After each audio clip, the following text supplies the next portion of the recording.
ഈ റിലിജ്യൻ എന്ന് പറയുന്നത് മനുഷ്യൻ്റെ ഒരു ഇൻബോൺ ഒരു ടെൻഡൻസിയാണ്. ഞാൻ നേരത്തെ പറഞ്ഞതുപോലെ നമ്മളൊരു ട്രൈബിനകത്താണ് വളർന്നിട്ടുള്ളത്. നമ്മളെപ്പോഴും ട്രൈബലായിട്ടാണ് ചിന്തിക്കുന്നത്. കാരണം മനുഷ്യൻ്റെ ശാരീരിക ശേഷികൾ മറ്റ് ജീവികളുമായിട്ട് താരതമ്യം ചെയ്യുമ്പോൾ പലയിടത്തും നമ്മൾ ഭയങ്കര വീക്കാണ്. നമുക്ക് മണം പിടിക്കുന്ന കാര്യത്തിൽ പട്ടിയെ തോൽപ്പിക്കാൻ പറ്റില്ല. നമുക്ക് പല ജീവികളുമായിട്ട് മസിൽ പവറിൽ ജയിക്കാൻ പറ്റില്ല. നമുക്ക് കാഴ്ച ശക്തിയിൽ മറ്റ് പല ജീവികളെയും തോൽപ്പിക്കാൻ പറ്റില്ല.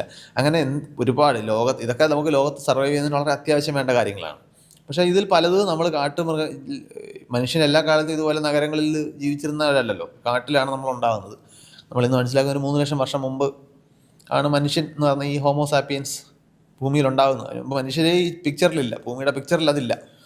അപ്പോൾ നമ്മൾ ഈ ഒരു 10-12,000 കൊല്ലം മുമ്പ് കൃഷിയൊക്കെ കണ്ടുപിടിക്കുകയും വലിയ നദികളുടെ, അതായത് കൂടുതൽ വെള്ളം അവൈലബിൾ ആയിട്ടുള്ള സ്ഥലങ്ങൾ, വലിയ നദീതീരങ്ങൾ, സിന്ധു നദിയാകാം, യൂഫ്രട്ടീസ് ആകാം, അങ്ങനെ പല നദികളുടെയും തീരങ്ങളിൽ നമ്മൾ സെറ്റിൽ ചെയ്ത് കൃഷി ചെയ്ത് അതിന് ചുറ്റും നമ്മുടെ ഒരു സിവിലൈസേഷൻസ് നമ്മൾ ബിൽഡ് ചെയ്തെടുക്കുകയാണ് ചെയ്യുന്നത്. അവിടെ നിന്നാണ് പിന്നെ ഗ്രാമങ്ങളെന്ന ഐഡിയയും പിന്നെ നഗരങ്ങളെന്ന് പറയുന്നത് മെട്രോപൊളിറ്റൻ നഗരങ്ങളൊക്കെ ആയിട്ട് നമ്മൾ വളരെ കാലങ്ങളായിട്ട് ഉണ്ടാകുന്നു. പക്ഷെ അപ്പോഴും ആ കാലം ഒരു 12,000 വർഷത്തെ സ്പാനാണ്.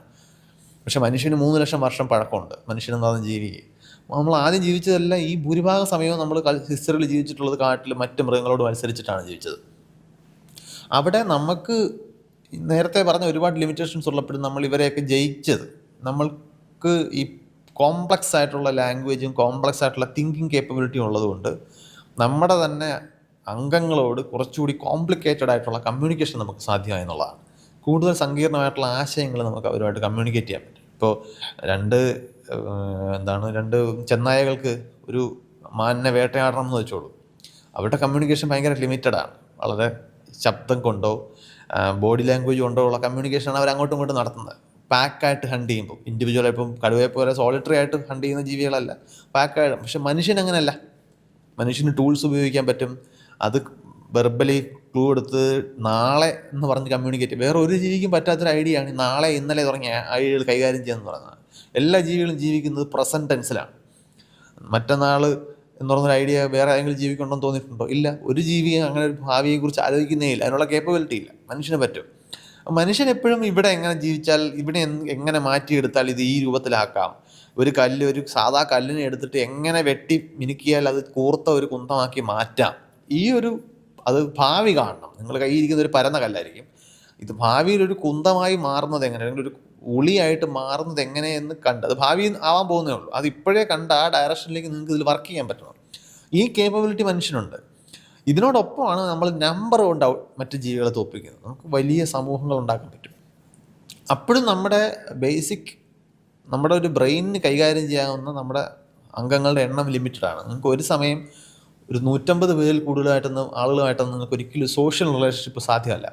നിങ്ങളെ സുഹൃത്തുക്കൾ എടുത്തോളൂ, നിങ്ങൾക്ക് പെട്ടെന്ന് അടുപ്പമുള്ള, നമ്മൾ ഇനി എത്ര ഔട്ട് ഗോയിങ് ആയിട്ടുള്ള ആളെന്ന് പറഞ്ഞാലും നമ്മൾക്കൊരു ലിമിറ്റഡ് നമ്പർ ഓഫ് സുഹൃത്തുക്കളേ ഉള്ളൂ. ലോകത്തുള്ള എല്ലാവരും നമുക്ക് ഫ്രണ്ട്. അപ്പോൾ അത് കഴിഞ്ഞിട്ടുള്ളവരെ നമുക്ക് ഓർത്തെടുക്കാൻ മറ്റ് കാരണങ്ങൾ വേണം. നമ്മൾ തന്നെ ഇൻഹെറൻ്റ്ലി നമ്മൾ അവരുമായിട്ട് കണക്റ്റഡ് അല്ല. അപ്പോൾ നമ്മൾ അതിനുപയോഗിച്ച് ഏറ്റവും പ്രധാനപ്പെട്ട ടൂൾസിൽ പെട്ടതാണ് ഈ സങ്കല്പ കഥകൾ എന്ന് പറയുന്നത്, ഫിക്ഷണലൈസ്ഡ് സ്റ്റോറീസ്. അപ്പം അങ്ങനെയാണ് നമുക്ക് ഗ്രൂപ്പായിട്ട് നിൽക്കേണ്ട ആവശ്യമുണ്ട്. വലിയ വലിയ ഗ്രൂപ്പുകൾ ഉണ്ടാക്കുന്നതിന് നമ്മളെ സഹായിച്ചിട്ടുള്ളത് നമ്മുടെ ഇമാജിനേറ്റീവായിട്ടുള്ള നമ്മുടെ കഥകളും ലെജൻഡുകളും ഒക്കെയാണ്. അപ്പം ലോകത്ത് നമ്മൾ ഈ മതങ്ങളുടെയൊക്കെ ഉത്ഭവം നോക്കിക്കഴിഞ്ഞാൽ എല്ലാം ഇങ്ങനെയാണ്. ലോകം എങ്ങനെ ഉണ്ടായി, ലോകത്തെ ആരുണ്ടാക്കി, നമ്മുടെ തിന്മകൾ മോണിറ്റർ ചെയ്യുന്ന ആരൊക്കെയാണ്, അതൊക്കെ അതിൻ്റെ ആവശ്യം എന്ന് പറഞ്ഞു കഴിഞ്ഞാൽ എല്ലാവരും തിന്മ ചെയ്യാതെ, മറ്റുള്ളവർക്ക് ഒരാളും വേറൊരാളെ ഉപദ്രവിക്കാതെ ജീവിക്കുക എന്ന് പറയുന്നത് എല്ലാവരുടെയും ആവശ്യമാണ്. അപ്പോൾ നിങ്ങൾ എന്നെ ഉപദ്രവിക്കാതിരിക്കുക എന്ന് പറയുന്നത് എൻ്റെ ആവശ്യമാണ്, ഞാൻ നിങ്ങളെ ഉപദ്രവിക്കാതിരിക്കുക എന്ന് പറയുന്നത് നിങ്ങളുടെ ആവശ്യമാണ്. എല്ലാവർക്കും ഇത് ആവശ്യം. അപ്പോൾ നമ്മളെല്ലാവരും കൂടെ ഉണ്ടാക്കിയെടുക്കുന്ന കരാർ ആരും വേറൊരാളെ ഉപദ്രവിക്കാതിരിക്കുക എന്നുള്ളതാണ്. അങ്ങനെയാണ് നമ്മൾ കരാറുകൾ ഉണ്ടാകുന്നത്. അപ്പോൾ അതൊക്കെ നോക്കിക്കഴിഞ്ഞാൽ ലോകത്ത് എല്ലായിടത്തും മറ്റുള്ളവരെ സ്നേഹിക്കാനാണ് പറയുന്നത്. കാരണം നിങ്ങൾ എന്നെ സ്നേഹിക്കേണ്ട ആവശ്യം എനിക്കുണ്ട്, ഞാൻ നിങ്ങളെ സ്നേഹിക്കേണ്ട ആവശ്യം നിങ്ങൾക്കുണ്ട്. രണ്ടുപേരും പരസ്പരം പണി ചെയ്തത്. ഇപ്പം നമ്മൾ ഈ യൂണിവേഴ്സലായിട്ടുള്ള നന്മകൾ മോഷ്ടിക്കരുത്. എല്ലാവരും പറയും, എന്തുകൊണ്ടാണ് എൻ്റെ ഇരിക്കുന്ന സാധനം മോഷ്ടിക്കപ്പെടരുത്, അതാണ് എല്ലാവരുടെയും ആഗ്രഹം. നിങ്ങളെ ഇരിക്കുന്നത് മോഷ്ടിക്കപ്പെട്ടത് നിങ്ങൾക്കും ആഗ്രഹമുണ്ട്. എന്നാൽ വേറൊരാളുടെ സാധനം നിങ്ങൾക്ക് തട്ടുകേടില്ലാതെ കിട്ടുമെങ്കിൽ നല്ലതാണെന്ന് തന്നെയാണ് എല്ലാവരും വിചാരിക്കുന്നത്. പക്ഷേ അത് ശരിയായി കഴിഞ്ഞാൽ, അത് ഓക്കെ ആണെന്ന് പറഞ്ഞു കഴിഞ്ഞാൽ എൻ്റെ കയ്യിൽ നിന്നും പോകും. അപ്പോൾ എൻ്റെ കയ്യിൽ നിന്നും എടുക്കാൻ കൂടുതൽ ആൾക്കാരുണ്ട് ഞാൻ ഒരാളേ ഉള്ളൂ. ലോകത്തുള്ളവരെല്ലാം ഇതെടുക്കാൻ സാധ്യതയുണ്ട്. അപ്പോൾ ഈ റിസ്ക് ആണത്. അപ്പോൾ നമ്മൾ യൂണിവേഴ്സലായിട്ട് നമ്മളിങ്ങനെ കൊണ്ടുവരുന്ന മൂല്യങ്ങളൊക്കെ നിങ്ങൾ നോക്കിക്കഴിഞ്ഞാൽ അതിനിങ്ങനെ മനുഷ്യൻ്റെ കോമൺ ഗുഡ്നെസ്സിന് വേണ്ടിയിട്ടുള്ള കാര്യങ്ങളാണ്. നമ്മൾ ഏത് മതം എടുത്തു കഴിഞ്ഞാലും മറ്റൊരാളെ സ്നേഹിക്കാൻ പറയുന്ന ഭാഗങ്ങൾ കണ്ടുപിടിക്കാൻ പറ്റും. എന്നാൽ അത് നമുക്ക് സർവൈവലിന് അത്യാവശ്യം ആയതുകൊണ്ടാണ്. അപ്പോൾ നമ്മളിതൊക്കെ ഫോർമലൈസ് ചെയ്ത് പിന്നെ അത് എഴുതപ്പെട്ട രീതിയിലോ വാമൊഴിയായിട്ടോ ഒക്കെ ഇങ്ങനെ സർക്കുലേറ്റ് ചെയ്ത് അതിനെ സമൂഹത്തിനെ ഇങ്ങനെ പ്രധാനപ്പെട്ട ഐഡിയ ആയിട്ട് നമ്മൾ കൊണ്ടുവരുന്നതിന് പിന്നിൽ ഇങ്ങനെ ചില പർപ്പസുകളുണ്ട്. മതങ്ങൾ ഉണ്ടാകാനുള്ള എല്ലാ അനുകൂല സാഹചര്യങ്ങളും നമ്മുടെ മസ്തിഷ്കത്തിൽ തന്നെ ഉണ്ട്. ആ പ്രശ്നം വരുന്നത് അത് നമ്മളെ റിയാലിറ്റിയെ കുറിച്ചിട്ടുള്ള നമ്മുടെ ധാരണയെ തകിടം മറിക്കുകയും നമ്മളുടെ മോറൽ ധാരണകളെ മറ്റു രീതിയിലേക്ക് കാലഘട്ടത്തിനനുസരിച്ചിട്ട് ഇതെല്ലാം മനുഷ്യൻ്റെ കാലഘട്ടങ്ങൾ മാറുന്നില്ലേ. നമ്മൾ ജീവിച്ചത് 100 കൊല്ലം മുമ്പ് ജീവിച്ചതുപോലെ അല്ല ഇന്ന് മനുഷ്യൻ ജീവിക്കുന്നത്. 25,000 വർഷം മുമ്പ് മനുഷ്യൻ ജീവിച്ചിരുന്നത് ഇങ്ങനെയേ അല്ല. മനുഷ്യനെന്ന് തന്നെ ഒരു പക്ഷേ അന്നത്തെ ആ ജീവിയെ വിളിക്കാൻ പറ്റില്ലെന്ന് തോന്നും. അപ്പം കാലഘട്ടത്തിനനുസരിച്ചിട്ട് നമ്മുടെ ചുറ്റുപാടുകൾക്കെല്ലാം മാറ്റം വരികയും അതിനനുസരിച്ച് മാറാതിരിക്കുകയൊക്കെ ചെയ്യുമ്പോഴാണ് ഇങ്ങനെയുള്ള പ്രമാണങ്ങൾ നമുക്ക് ബുദ്ധിമുട്ടുണ്ടാക്കുന്നത്.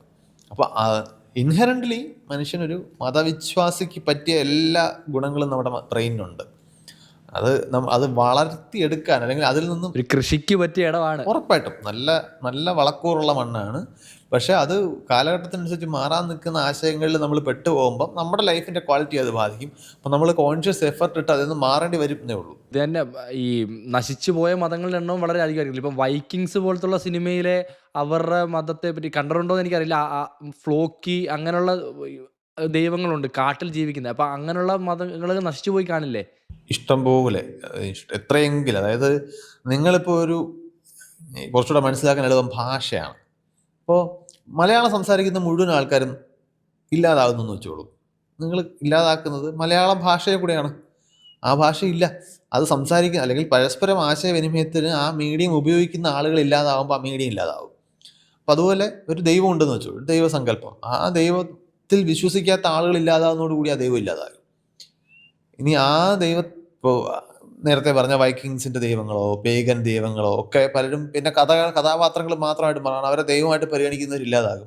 ദൈവങ്ങളായിട്ട് കണക്കാക്കുന്ന ആളുകൾ ഇല്ലാതെ വരുമ്പോൾ അത് കോമിക് ക്യാരക്ടേഴ്സ് മാത്രമാവുകയോ അല്ലെങ്കിൽ ലെജൻസായി മാത്രമായിട്ട് മാറുകയോ ഒക്കെ ചെയ്യും. അങ്ങനെ സംഭവിക്കാം. അങ്ങനെ ദൈവങ്ങളില്ലാതെ പറയുമ്പോൾ നമുക്ക് തമാശയായിട്ട് തോന്നുമെങ്കിലും ദൈവങ്ങൾ മരിച്ചിട്ടുണ്ട്. കാരണം വിശ്വസിക്കാൻ ആളില്ലാതാവുമ്പോഴത്തേക്കും ദൈവങ്ങളില്ലാതാവും. അങ്ങനെ എത്രയെങ്കിലും ദൈവങ്ങൾ ചരിത്രത്തിൽ ഇല്ലാതായി പോയിട്ടുണ്ട്. ഉണ്ട്. അതിൽ നിന്നും ബാക്കി വന്നതാണ് ഇന്ന് ഈ പറയുന്ന 4300ഓളം മതങ്ങൾ. അത് തന്നെ മതങ്ങൾ എന്ന് പറയുമെങ്കിലും സർവൈവ് ചെയ്യുന്ന മതങ്ങൾ ശരിക്കും ലോകത്തെ ഭൂരിപക്ഷം ജനങ്ങളും നമ്മൾ പറയുന്ന ഹിന്ദുയിസം, ഇസ്ലാം, ക്രിസ്ത്യാനിറ്റി എന്ന് പറഞ്ഞ ഈ 3 മതങ്ങൾ അല്ലെങ്കിൽ ജൂതായിസം കൂടെ കൂട്ടാൻ പറ്റുമായിരിക്കും. ഇതിൽ തന്നെയാണ്. ബാക്കിയെല്ലാം വളരെ വളരെ ചെറിയ മൈനോറിറ്റീസാണ്. ഇതൊക്കെ കൊണ്ട് ഇതും കുറഞ്ഞ് ഈ 4ലേക്ക് എത്തുമോ? അങ്ങനെ നമുക്ക് പറയാൻ പറ്റില്ല.